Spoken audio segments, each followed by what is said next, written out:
Hello, dear student. How are you? I hope you are all will be fine. I'm also fine. Thank you. Welcome to the groups. आज मैं आपके लिए चौथा lecture लेकर आया हूँ रिगार्डिंग हाइड्रोजनेशन रिगार्डिंग रिडक्शन।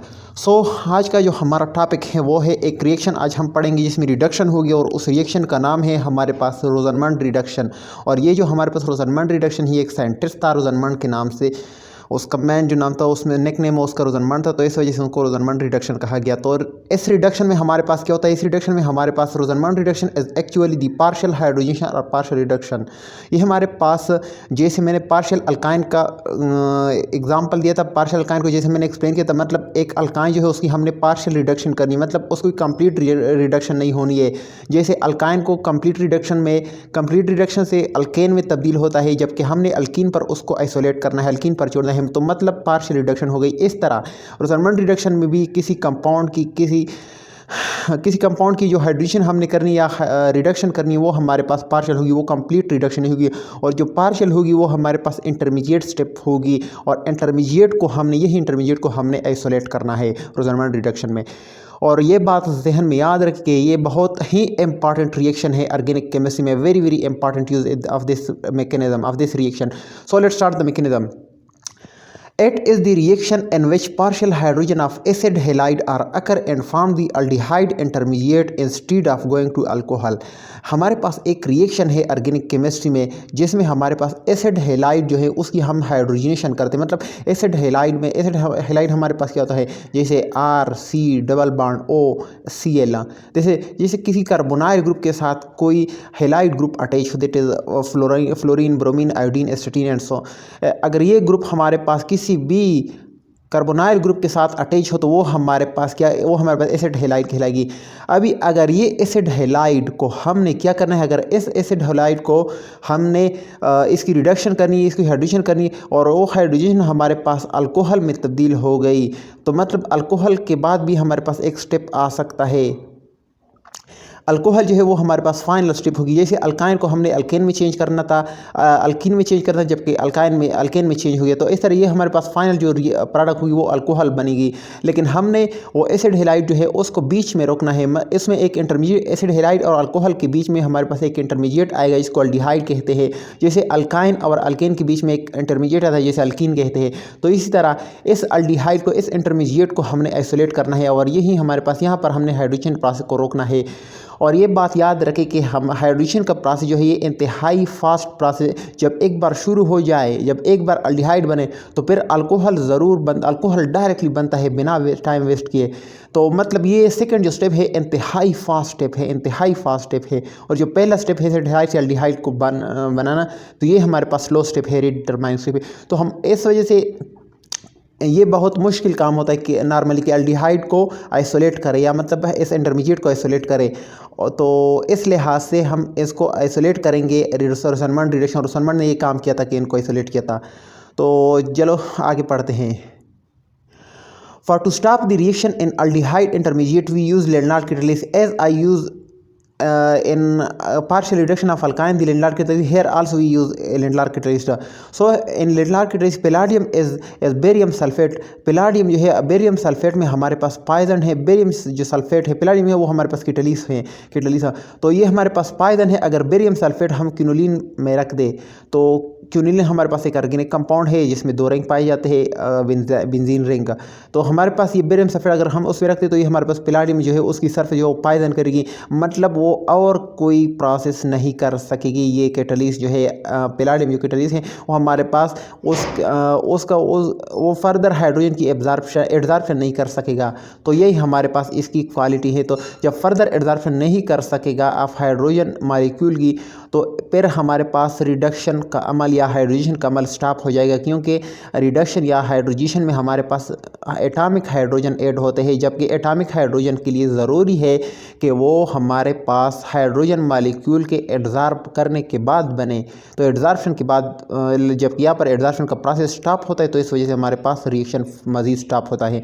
ये हमारे पास एक कार्बोक्सिलिक एसिड है, तो carboxylic acid in the presence of SOCl3 और PCl5 ये जनरल रिएक्शन है कि हमने एसिड हेलाइड को हमारे पास एसिड हेलाइड को हमने कैसे प्रिपेयर करना है। तो ये हमारे पास कार्बोक्सिलिक एसिड से एसिड हेलाइड डायरेक्टली बनता है। तो ये हमारे पास एसिड हेलाइड, अगर इस एसिड हेलाइड को हमने क्या करना है, ये हमारे पास अल्डिहाइड ग्रुप में कम्प्लीटली अल्डिहाइड में चेंज हो गया, या हमारे पास अल्डिहाइड में ही चेंज हो गया। लेकिन फर्दर भी एक स्टेप आ सकता है जिसमें ये अल्डिहाइड है वो हमारे पास, अगर हम अल्डिहाइड की, आप शायद जानते हो कि अल्डिहाइड की अगर हम वो कर दे, रिडक्शन कर दिया, हाइड्रोजन कर दे, वो हमारे पास अल्कोहल में चेंज होती है। तो इस वजह हमने इस रिडक्शन को यहीं अल्डिहाइड पर स्टॉप करना है, फर्दर हमने रिडक्शन नहीं करना। और ये हमारे पास in the presence of Lindlar catalyst and palladium catalyst ये हमारे पास मौजूद ये रिएक्शन होता है। तो चलो देखते हैं रिएक्शन को। हमारे पास ये देखिए, हमारे पास एक हाइड्रोजन मॉलिक्यूल है, H2 मॉलिक्यूल है। अगर हम इसको पैलाडियम में डाल दिए, हमारे एक सेकंड जो हमारे पास ये जस्ट रिप्रेजेंटेशन है ऑफ पैलाडियम की, कि पैलाडियम कैटलिस्ट ये है। तो हमारे पास ये जो हाइड्रोजन है ये हमारे पैलाडियम कैटलिस्ट के सरफेस पर एडजॉर्ब होता है। तो ये हमारे पास एडजॉर्ब हो गया है। तो एडजॉर्ब होने के बाद ये एटॉमिक हाइड्रोजन में तब्दील हुआ है। मतलब इसके दरमियान जो बॉन्ड है हाइड्रोजन के दरमियान, वो होमोलिटिक फिशन इसमें हुई है। मतलब एक एक इलेक्ट्रॉन एक दूसरे एटम को चला गया है। तो हमारे पास ये होमोलिटिक फिशन या मतलब एटॉमिक हाइड्रोजन है, ये हमारे पास अभी फर्दर हाइड्रोजन कर सकती है।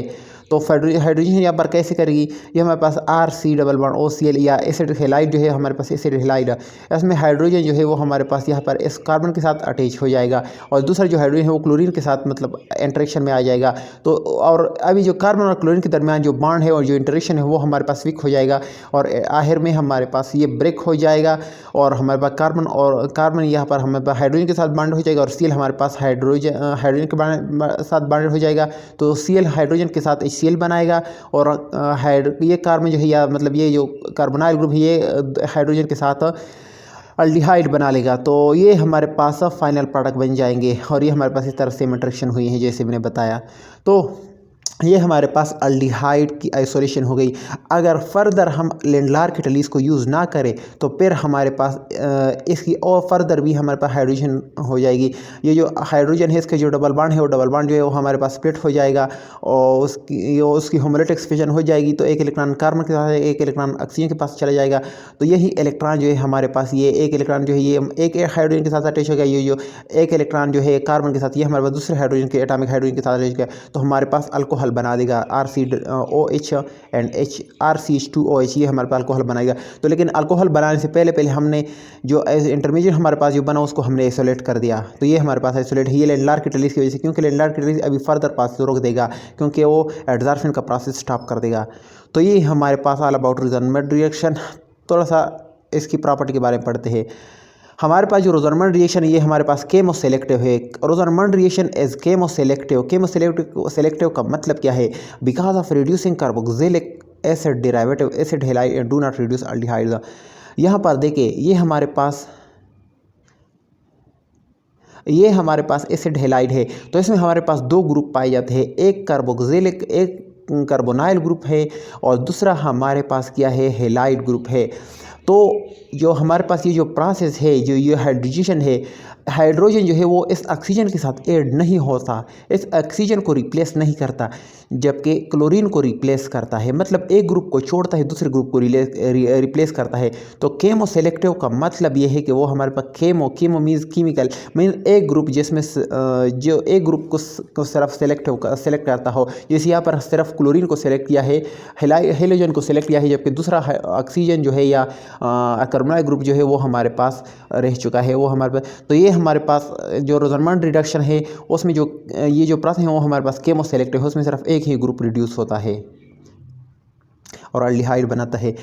Rosenmund reduction is very much favourable in those cases where the steric hindrance is much dominant. For example यहाँ पर ये बात याद रखें, रोज़नमंड रिडक्शन जो है ये हमारे पास फेवरेबल रिडक्शन है उस केसेस में, सच केसेस में जो जिसमें हमारे पास स्टेरिक हैंड्रेस जो है वो हमारे पास डोमिनेंट हो, उसमें मतलब रोज़नमंड रिडक्शन हमारे पास बहुत ज़्यादा होगी स्टेरिक हैंड्रेस।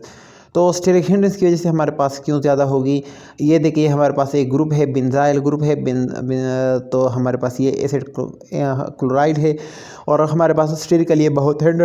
तो ये जो हमारे पास ग्रुप है ये, तो इस रिएक्शन में, इस प्रोसेस में हमारे पास ये जो रिएक्शन है इसका जो फर्स्ट स्टेप है वो हमारे पास बहुत फास्ट होगा और बहुत जल्द ही इसकी रिडक्शन हो जाएगी, इसमें हाइड्रोजन हो जाएगी, हाइड्रोजन ऐड हो जाएगी और ये प्रोडक्ट बना देगा। तो ये हमारे पास ऑल अबाउट थर्मल रिडक्शन था। उम्मीद है कि आप सब लोग खैरियत से होंगे, उम्मीद है कि आप सब लोगों को समझ आई होगी। And also please subscribe my channel. इससे मुझे बहुत खुशी मिलती कि मेरे स्टूडेंट मुझे मेरे चैनल को सब्सक्राइब करते हैं। Okay, thank you very much, very best of luck मेरे student, very best of luck. अगर आपको फिर भी कोई मसला रहता है इस टॉपिक में तो आप कमेंट सेक्शन में ज़रूर मुझसे पूछ सकते हैं। इसके अलावा मेरे कमेंट सेक्शन में अपना व्हाट्सअप नंबर दी हुई है, तो आप व्हाट्सअप नंबर के ज़रिए भी मेरे साथ कॉन्टैक्ट कर सकते हैं। बहुत शुक्रिया, थैंक यू वेरी मच, अल्लाह हाफिज़।